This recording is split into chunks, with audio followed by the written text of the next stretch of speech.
किसी देहात में एक गडरिया रहता था। वह बहुत गरीब था। उसकी एक के बाद 4 लड़कियां हुई। गडरिया और उसकी पत्नी चाहती थी उनके घर पुत्र का जन्म हो, इसलिए वे अपनी लड़कियों को अच्छा नहीं मानते थे। एक दिन गडरिया की पत्नी ने उससे कहा, घर में थोड़ा आटा पड़ा है, घी भी है, हलवा खाने का मन कर रहा है, क्यों न आज हलवा बना दें। गडरिया राजी हो गया। गडरिया और उसकी पत्नी चाहते थे जब उनकी लड़कियां सोई रहें तभी हलवा खाया जाए। उसकी पत्नी हलवा बना ही रही थी, उसी बीच एक एक कर वे 4 लड़कियां उठ गई।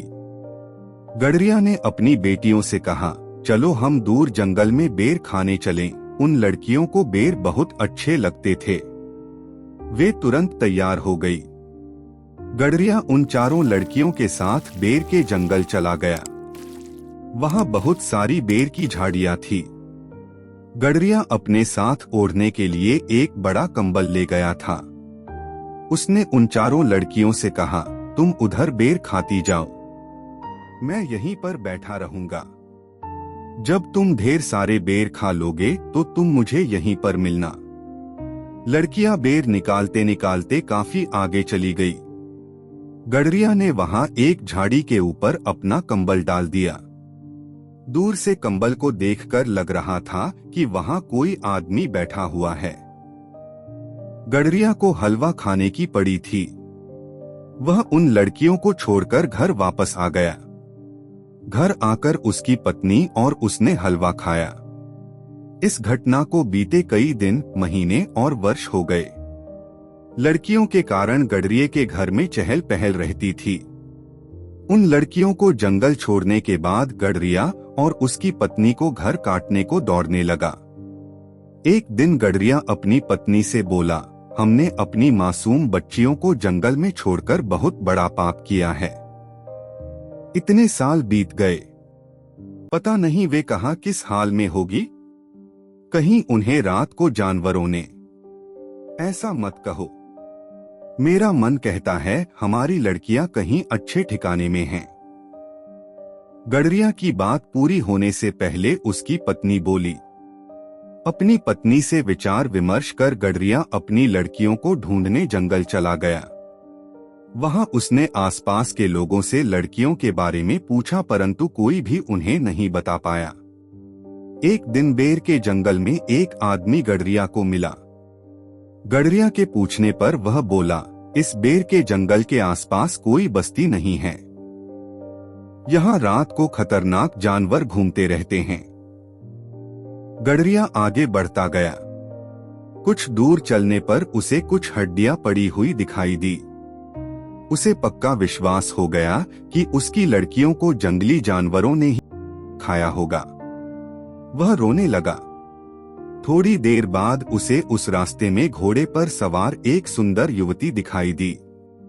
गडरिया को रोते हुए देखकर उसने पूछा, आप कौन हो? क्यों रो रहे हो?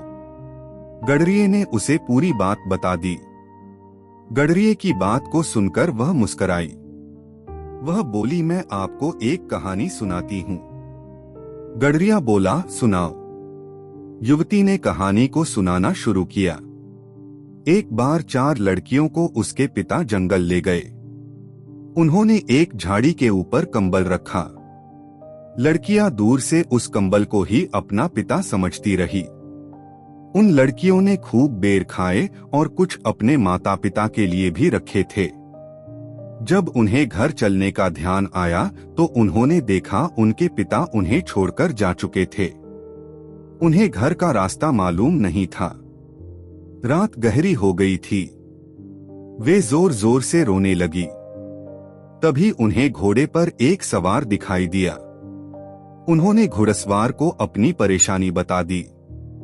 वह घुड़सवार बोला, मैं इस क्षेत्र का राजा हूँ।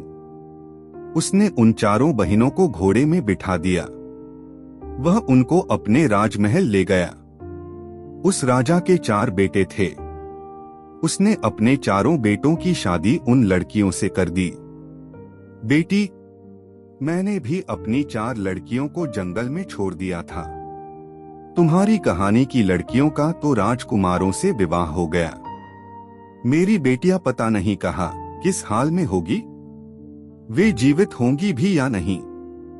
भर्राती हुई आवाज में गडरिया बोला, मेरे साथ घोड़े में बैठो, मैं आपको एक जगह ले चलूंगी।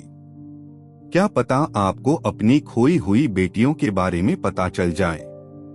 गडरिया उस युवती के साथ घोड़े पर बैठ गया।